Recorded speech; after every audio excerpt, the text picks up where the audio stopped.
Bien, escriban un título a la clase: Historia del Papado, parte 1. Historia del Papado, parte 1.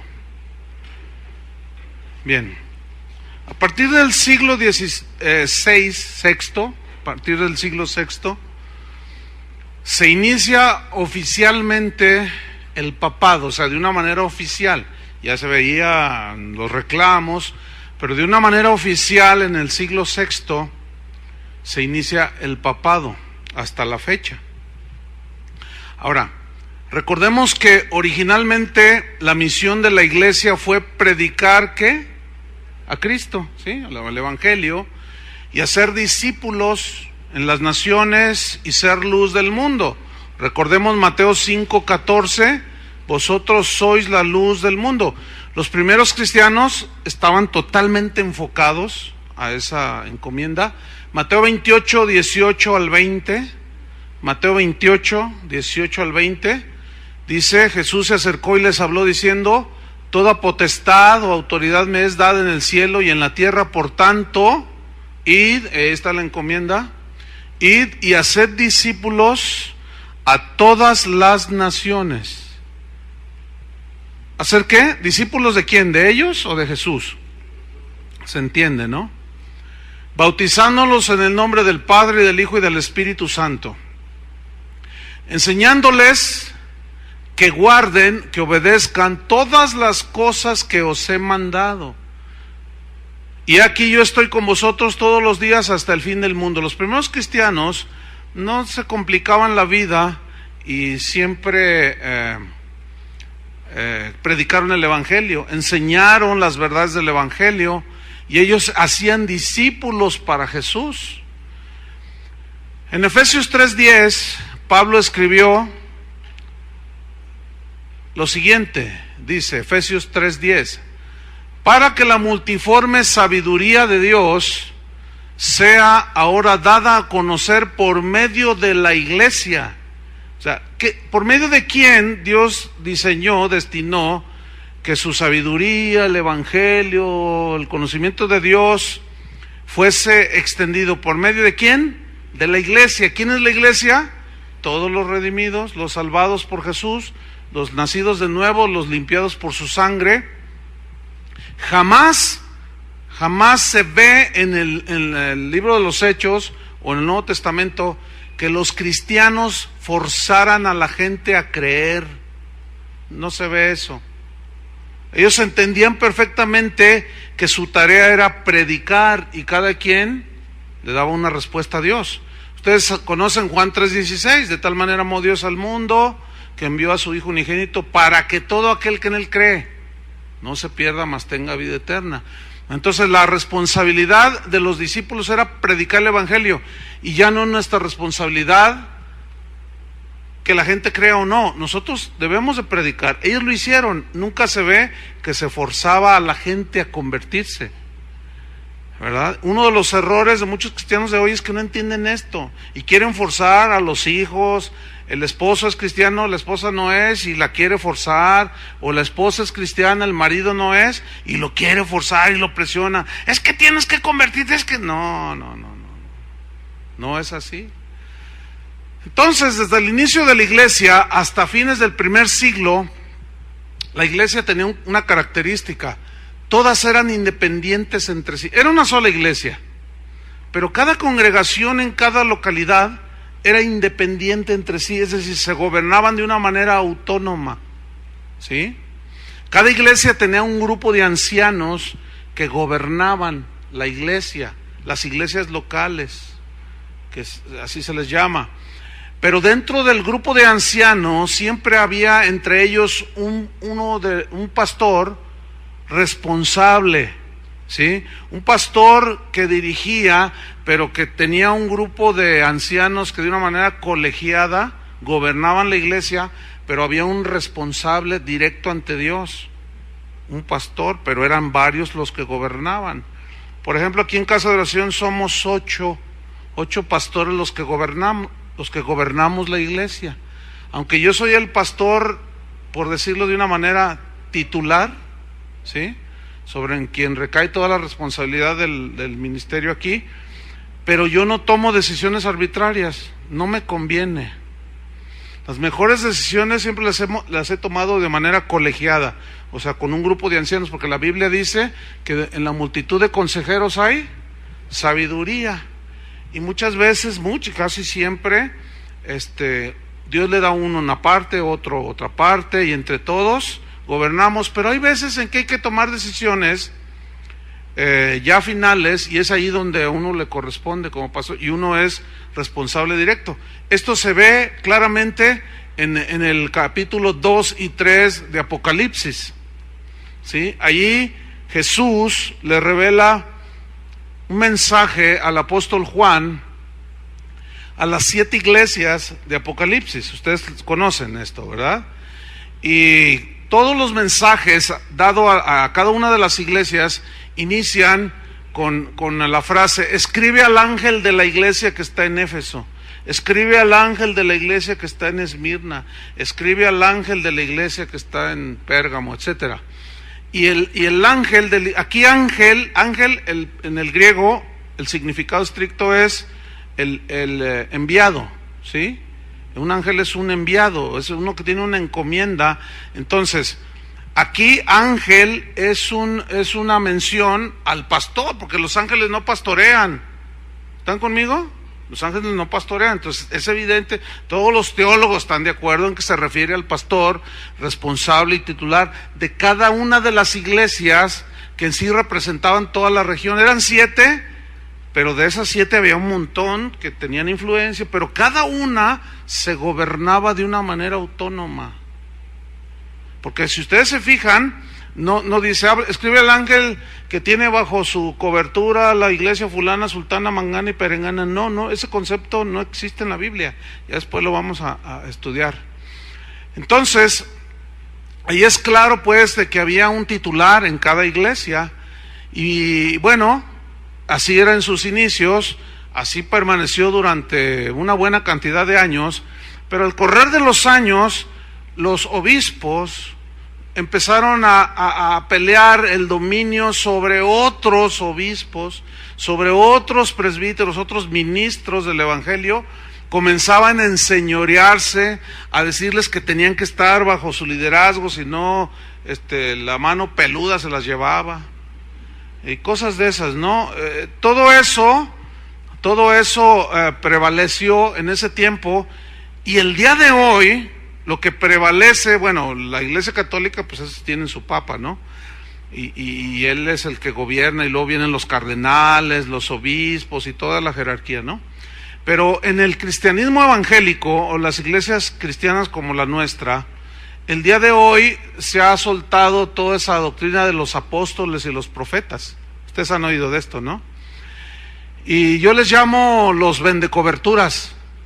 Así les llamo yo, porque ellos se sienten los elegidos para gobernar la iglesia en Latinoamérica, anda diciendo un colombiano, que Dios le dijo que él va a gobernar toda la iglesia en Latinoamérica. Pues, ¿quién le dio ese nombramiento? Eso no se ve en la Biblia. Entonces ellos viajan, aquí ya han llegado a Guadalajara, convocan pastores y dicen, a ver, ¿tú bajo qué cobertura estás? Entonces, no, pues yo bajo la cobertura de San Pascual Bailón. No, se está bien ungido, dice el profeta aquel, no ignorante. Entonces, si alguno dice, no, pues yo no tengo cobertura, tienes que estar bajo cobertura, y les venden el concepto de cobertura. Entonces están ahí los pastores que son independientes, que gobiernan su iglesia con otros, y dicen, no tenemos cobertura, nos va a llevar el chamuco. Porque esa es la idea que les venden, que el que no está bajo cobertura, se lo lleva el diablo, ¿verdad? Se van a desviar y entonces en la ignorancia de ellos, porque nuestra cobertura es Dios, en sentido estricto, ¿sí o no? Y la palabra de Dios es la que nos gobierna.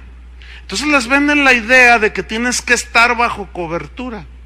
Entonces ya tú te acercas con el susodicho apóstol o profeta y le dices, yo quiero poner mi congregación bajo su cobertura. Ah, ok, mira, de entrada tú tienes que darme $2,500 de inscripción. No, son unos desvergonzados.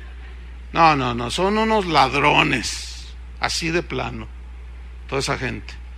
Dice, y luego tú me tienes que dar un porcentaje de las ofrendas y el diezmo de los diezmos, y cada año me tienes que dar una cuota de reinscripción. Entonces los pastores dicen, ay hermano, pero es que todos andamos, no, entonces no te puedo dar la cobertura. Fíjate nomás, ¿no? Por eso yo les digo, los vendecoberturas. Claro, cuando oyen algunos de esos apostolillos que andan por allí, estos se ofenden y dicen, ¿sabe, no? Pero vamos a la Biblia, ¿no? Porque a fin de cuentas, ¿qué dice la Biblia al respecto, no? Entonces, mira, vamos a 1 Corintios 4, 14 y 15. 1 Corintios 4, 14 y 15. Vamos a ver algo que es importante notarlo aquí, respecto al apóstol Pablo. Dice 1 Corintios 4, 14, dice, no escribo esto para avergonzarlos, que era un regaño ahí que le está diciendo, sino para amonestaros como a hijos míos amados. Ahora, fíjate la expresión, ¿cómo les dice? Hijos míos amados. ¿Por qué les llama a sus hijos? Vamos a seguir leyendo. Dice, porque aunque tengáis 10,000 ayos en Cristo, o maestros, o tutores, qué sé yo, dice, no tendréis muchos padres. Pues en Cristo Jesús yo os engendré por medio del Evangelio. En otras palabras, ¿qué está diciendo Pablo aquí? ¿Por qué él tenía la autoridad de reprender a los corintios? ¿Por qué? Porque él había tenido que ver con la fundación de la iglesia a los corintios. Por eso se sentía con una responsabilidad. Ustedes, si ingresan a la página de Casa de Oración, van a ver, hay un link que dice Casas de Oración en otros países, algo así, ¿no? O en el mundo, algo así dice. Entonces ya está ahí Estados Unidos, en Europa, concretamente en España y por ahí algunos lugares más.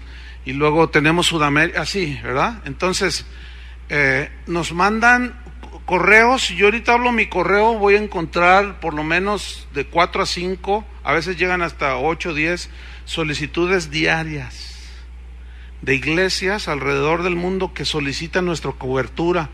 Yo hasta tengo ya un machote hecho, donde dice más o menos así, no hermano, discúlpeme, le queremos ser honesto con usted, nosotros no andamos ofreciendo cobertura.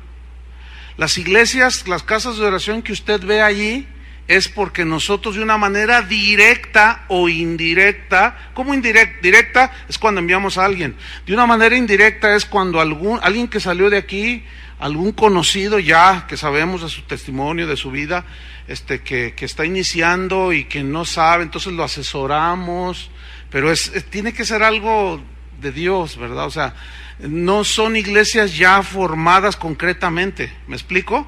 Entonces, sobre esas iglesias, esas están en relación con Casa de Oración, pero cada una de ellas se gobierna de manera independiente. O sea, yo no ando detrás de los pastores de las casas de oración diciéndoles que enseñen. Lo único que les digo es, enseñen la sana doctrina, como lo que le dijo Pablo a Timoteo. Pero de ahí yo no me meto en el gobierno de ellos, no me meto en la administración de los recursos, nada más les enseño los principios de la palabra de Dios, pero cada pastor es responsable. Entonces yo les digo, no hermanos, discúlpenos, nosotros no andamos extendiendo la cobija para tapar a todos, no es así. ¿Sí? Entonces, en las congregaciones que directo o indirectamente tenemos que ver, es las que están en relación, vamos a usar la palabra cobertura para que se entienda, ¿no? Aunque después hablaremos un poco de eso.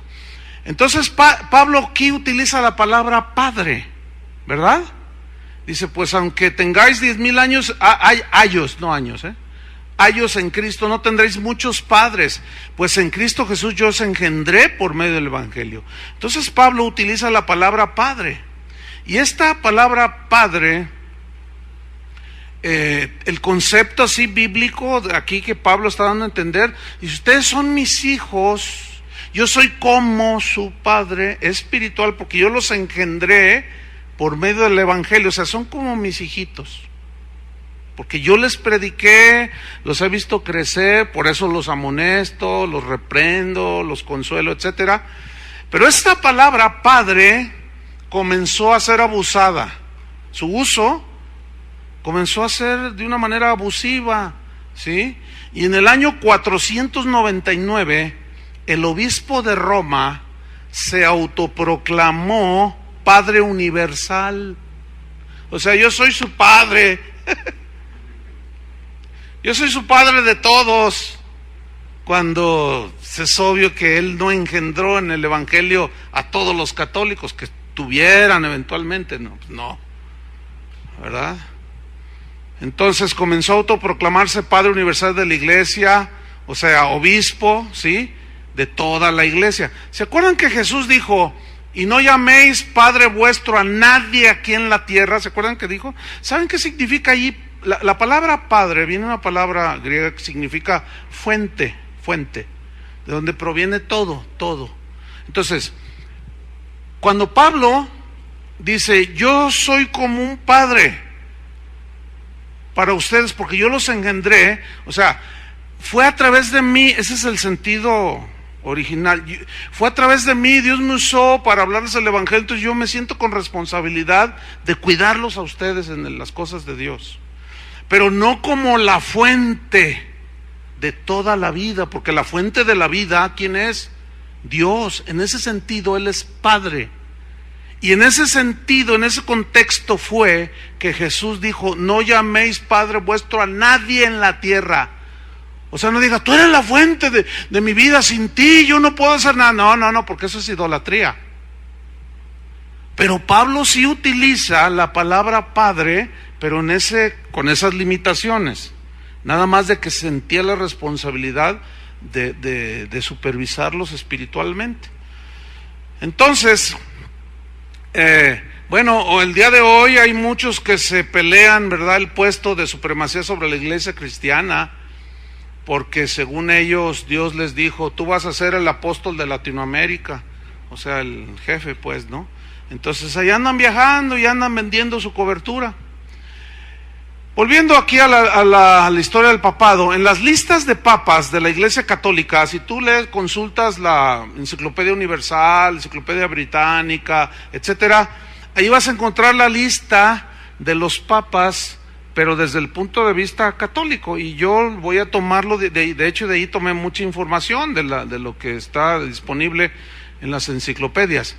Y en la lista de papas de la Iglesia Católica incluye a Pedro como el primer papa. Pues, eso, ni que es obligado esa inclusión. Ahora, a Pedro se le nombra el primer papa, suponiendo que Pedro viniera de entre los muertos, ¿qué pensaría de ese título? O sea, yo soy el padre de todos, porque papa, bueno, es un derivado de papá, ¿sí? O sea, yo soy el padre de todos. ¿Qué pensarían ustedes que Pedro dijera? Bueno, vamos a ver qué pensaba cuando estaba vivo. Primera de Pedro 5, 1 al 4. Primera de Pedro 5, 1 al 4. Vamos a ver qué escribió y vamos a ver si ese se sentía el papá de los pollitos o el padre de las ovejas. Vamos a ver. Dice así: ruego a los ancianos, primera de Pedro 5:1. Ruego a los ancianos que están entre vosotros. ¿A qué se refieren los ancianos? Los que gobiernan las iglesias, ¿ok? Ruego a los ancianos que están entre vosotros. Miren lo que dice: yo anciano también con ellos. ¿Reclama supremacía? No. Y testigo de los padecimientos de Cristo, que soy también participante de la gloria que será revelada, apacentad la grey de Dios que está entre vosotros. O sea, era una instrucción apostólica como uno de los apóstoles del Cordero, y que ellos predicaron, y que de alguna manera tenía él algo que ver a quienes les dirigió primera de Pedro, que fue a todos los dispersos cuando la persecución. Dice, apacentad la grey de Dios que está entre vosotros, cuidando de ella, no por fuerza, sino voluntariamente, no para sacarles el dinero, o sea, no por ganancia deshonesta, sino con ánimo pronto, no como teniendo señorío sobre los que están a vuestro cuidado, sino siendo ejemplos de la grey. Y mire lo que dice el 4, y cuando aparezca el príncipe de los pastores, vosotros recibiréis la corona incorruptible de gloria. En otras palabras, ¿quién es el pastor de pastores? Cristo, ¿verdad? Entonces, cuando llega uno de esos apóstoles y le profetiza a un pastor y le dice, yo te pongo hoy, dice el Señor, como pastor de pastores. Espérame, ese es un título que solamente Cristo tiene. Pero ¿cómo un pastor, por ejemplo, pudiera aconsejar a otros pastores sin agredir ni meterse en adjudicarse ese título que es de Jesús? Bueno, como Pablo utilizó la palabra padre con sus límites, ¿sí? Un pastor que tenga experiencia, conocimiento, qué sé yo, puede asesorar a otros pastores, ¿no? Puede juntarse con algunos pastores, puede ir a alguna ciudad, que se juntan los pastores y les da instrucciones bíblicas y les comparte, pero nunca se enseñorea, nunca va a venderles cobertura, nunca va a tratar de sacarles el dinero, nunca se ve o se veía que ellos iban a imponer su autoridad ni nada. Ellos iban, y en ese sentido pudieran ser pastores que enseñan a otros pastores, porque el título en sí, pues nadie debería de adjudicárselo como pastor de pastores, ese es de Jesús, pero con su límite, repito, como Pedro usó la palabra padre, alguien sí podría enseñar a otros pastores, ¿entienden? Entonces, según la Iglesia Católica, yéndonos así rápido sobre la lista, bueno, aparece como primer papa de la Iglesia. ¿A quién creen? ¿A quién? Miren, yo pensé que no habían agarrado. ¿Quién fue el primer papa según la Iglesia Católica? Bueno, según la Iglesia Católica, Pedro gobernó a la Iglesia hasta el año 67. Y después, según la Iglesia Católica, le sucede un obispo llamado Lino, que gobierna del año 67 al 76. Este es el primer siglo. Se llamaba Lino o San Lino, vamos a ponerle ahí como dice la iglesia, ¿verdad? Y Lino es mencionado en 2 Timoteo 4:21, fíjense, es el primer siglo, por eso es mencionado ahí. Y Pablo dice en 2 Timoteo 4:21, le dice a Timoteo, procura venir antes del invierno. Dice, Éubulo te saluda, y Pudente, y Lino, Claudia y todos los hermanos te saludan. Entonces, ese Lino que aparece allí es el que, según la Iglesia Católica, o sea, se lo sacó de la manga, pero vamos a tomar eso de ahí. Según ellos, Lino es el que sucede a Pedro, y fue el segundo papa, según ellos. Bueno, el tercer papa fue San Anacleto, o Cleto, así le decían. Y él, este cristiano, sí, obispo, gobernó según la Iglesia Católica, ¿está claro eso? Del año 76 al año 88. Después le sucede Clemente I. Clemente I gobierna del 88 al 97, estamos llegando a fines del primer siglo, todavía Juan vivía, ¿sí? Ahora, esos primeros papas, algunos, desde el punto de vista de la Iglesia, tengo que reiterar eso, desde el punto de vista de la Iglesia Católica, estos primeros papas, entre comillas, en sus escritos que dejaron, que hay algunos por ahí, jamás reclamaron la supremacía sobre la Iglesia, nunca andaban con esas pretensiones. Ahora, del año 100 al año 440, ya transcurren 340 años, gobernaron 40 papas. No podemos mencionarlos a todos porque sería, aparte de aburrido, pues no, nada más, si tienen más interés, o sea, yo tengo la lista de los papas, ¿no? Si a alguno le quisiera tener la lista de los papas, pues mándeme un correo y yo le mando, o mejor búsquenlo ustedes, pues trabajen, hagan algo, ¿no? ¿O no? Sí, mejor, para que así se me aligere un poco. Entonces, 40 papas, entre comillas, gobiernan la iglesia. En total, según la Iglesia Católica, el cristianismo ha tenido 265 papas, 266 con el actual, ¿sí? Que han gobernado la iglesia que fundó Cristo, según la Iglesia Católica. Ahora, de estos 266 papas, incluyendo el actual, según la Iglesia Católica, ellos han canonizado a 78 papas. O sea, los han hecho santos, ¿sí? Hasta hace unos días a Juan Pablo II lo acaban de ascender a la categoría de beato. Bueno, es una antesala ya a ser santo, ¿sí? Bueno, la misma, depende de la fuente que tú consultes en la lista de papas, hay una lista que ellos, la misma Iglesia Católica en la lista, te incluye que ellos aceptan haber tenido 37 antipapas. O sea, 37 supuestos sucesores de Cristo que eran unos demonios, que luego ya veremos algunos hechos de algunos de estos supuestos papas. Ok, voy a dar detalles solamente de algunos papas. Más adelante hablaré más detalladamente, ¿sí? Pero por ejemplo, en el año 190 al 202 gobernó Víctor I. Y este supuesto sucesor de San Pedro fue de los primeros ya así que decían: yo soy el obispo, soy el pastor de pastores, soy el padre de todos. Comenzaron a amenazar a los dirigentes de las iglesias que se gobernaban de una manera autónoma.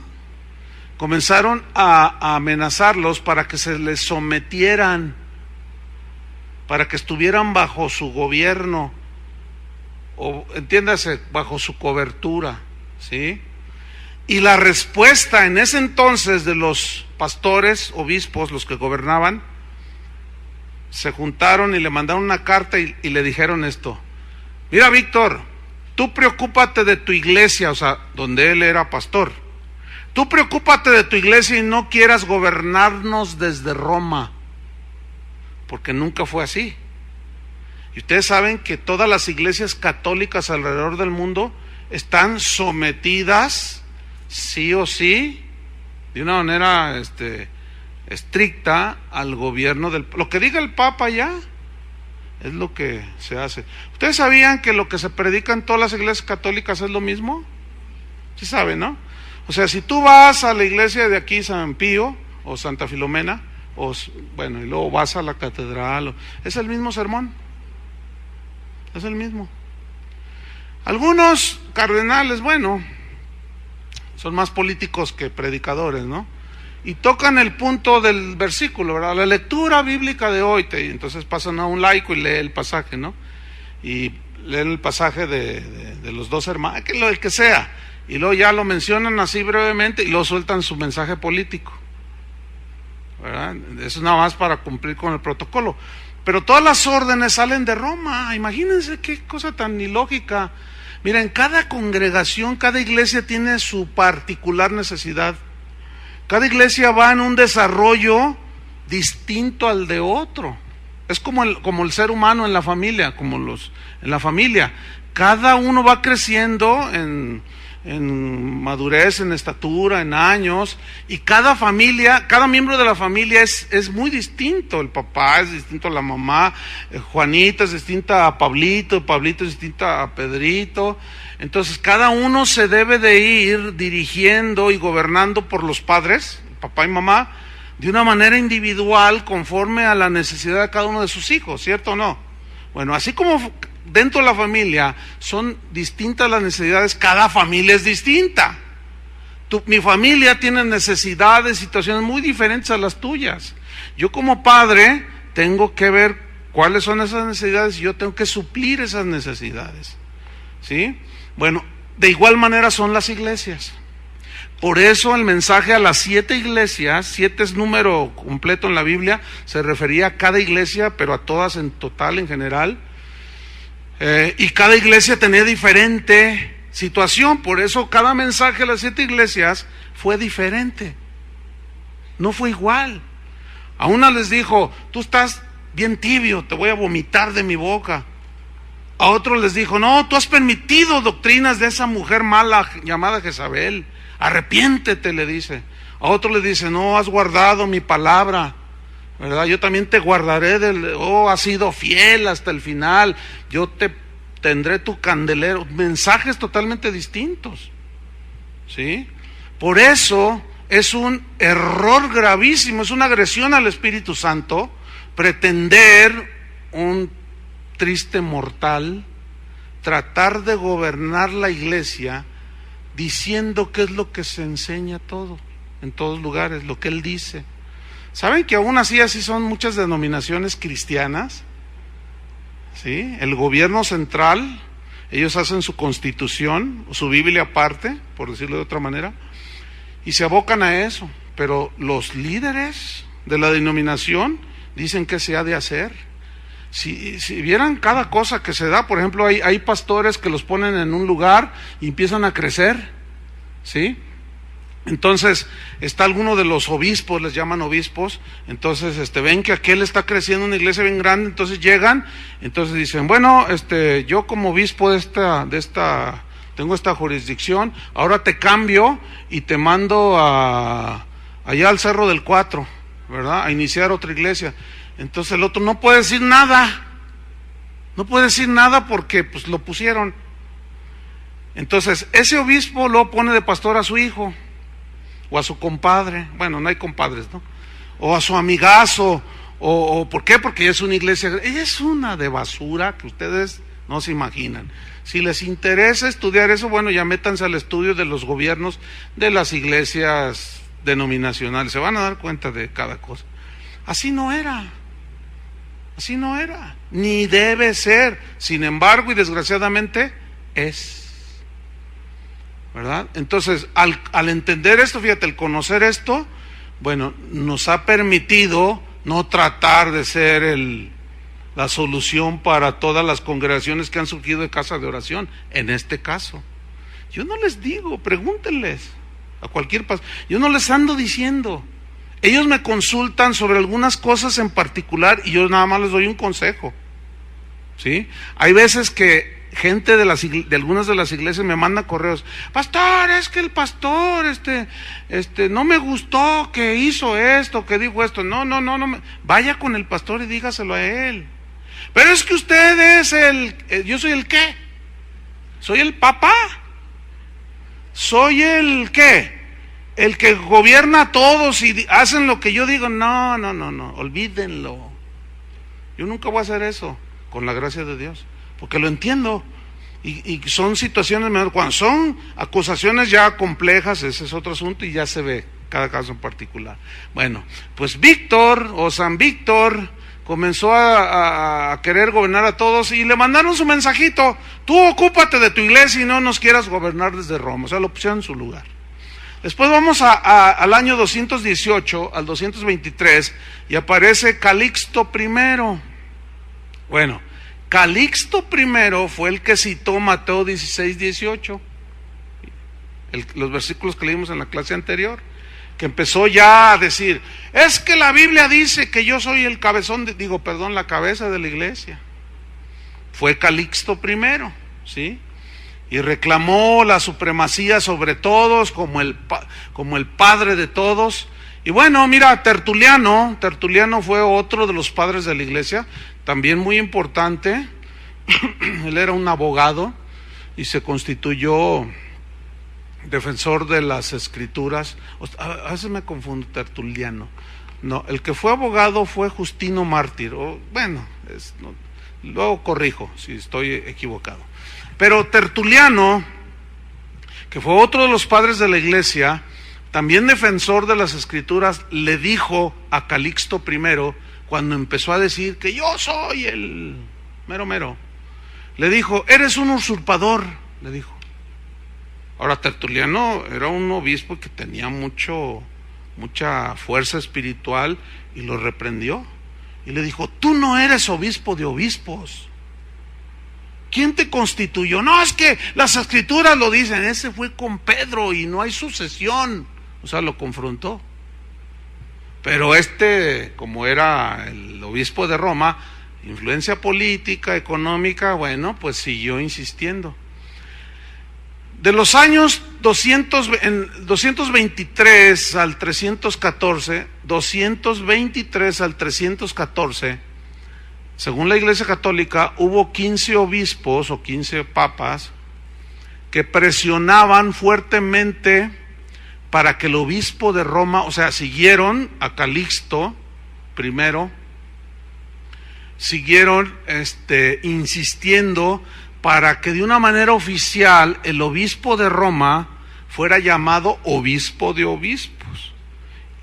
Y de ahí se empieza a derivar el concepto de papa, ¿verdad? O sea, ya, pero todavía más adelante es cuando se oficializa, ya llegaremos ahí. Bueno, la historia dice que Silvestre I era el obispo de Roma cuando Constantino, ya estamos hablando del 325 por ahí, cuando Constantino oficializó el cristianismo como la religión oficial.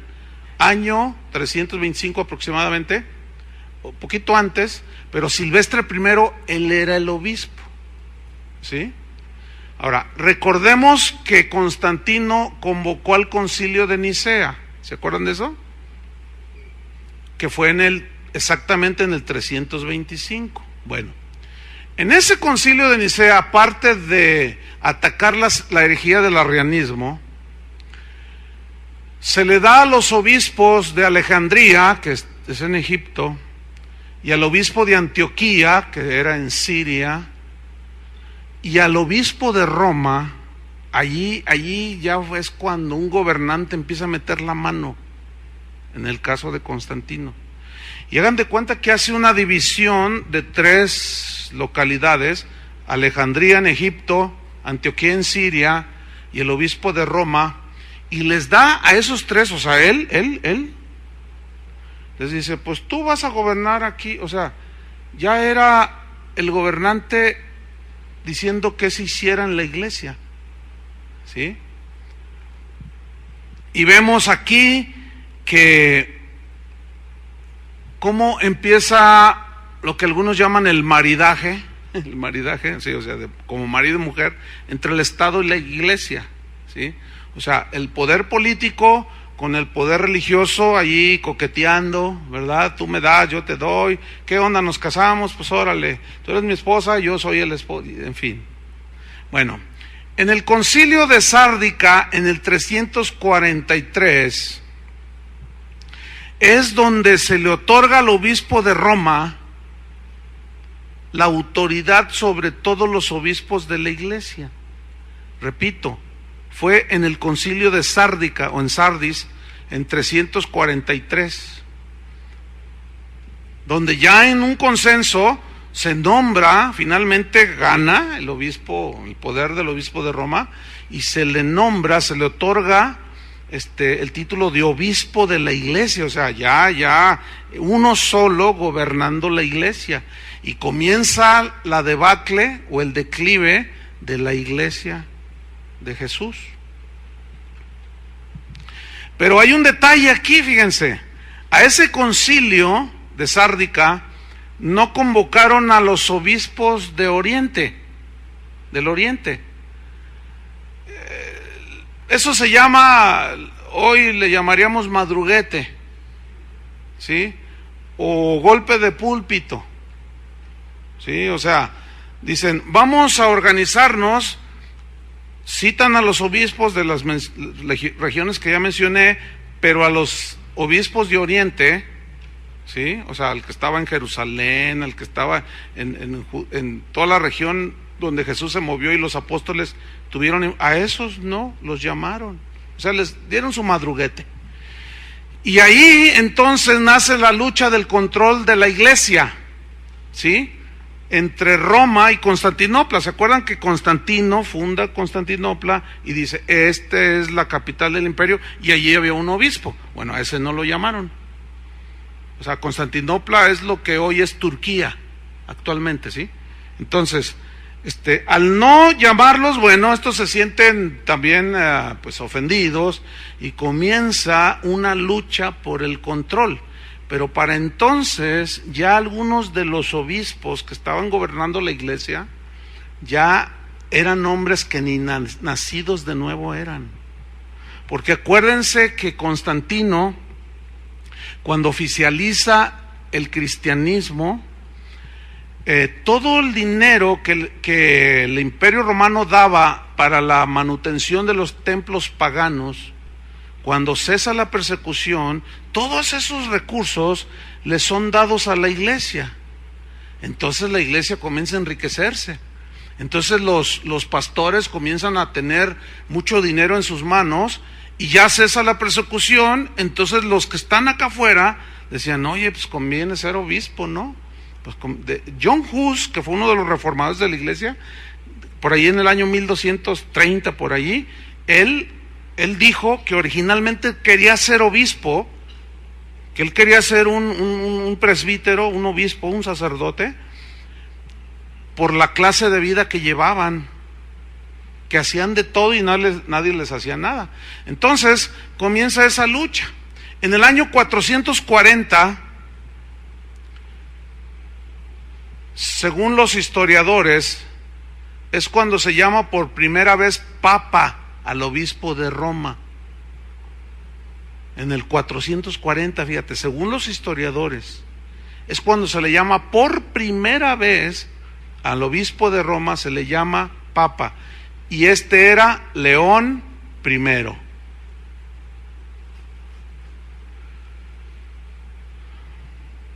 León I, cuando le dicen, tú eres el papa, ya oficialmente, él dijo, yo soy señor de la iglesia entera.